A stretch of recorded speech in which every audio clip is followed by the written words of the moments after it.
আজকে আপনাদের সাথে শেয়ার করব কুমড়ো ফ্রাইয়ের রেসিপি।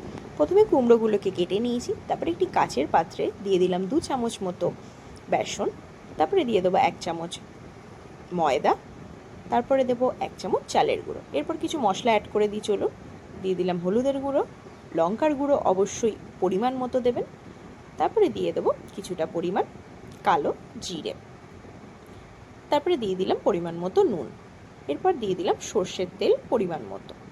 তারপরে হালকা হাতে ফার্স্টে এই ব্যাটারটিকে একটু চামচের সাহায্যে আমি গুলিয়ে নিলাম, তারপরে আস্তে আস্তে জল দিয়ে একটি থিক ব্যাটার আমরা তৈরি করে নেব।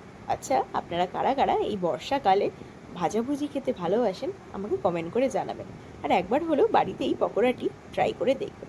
সরি, বারবার পকোড়া বলছি, my mistake, it's not pakora, it's fry, কুমড়োর ফ্রাই।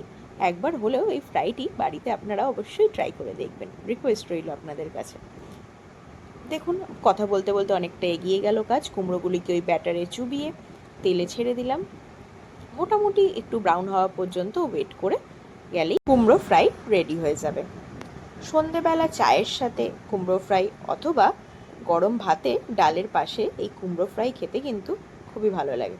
আপনারা অবশ্যই বাড়িতে একবার ট্রাই করে দেখবেন।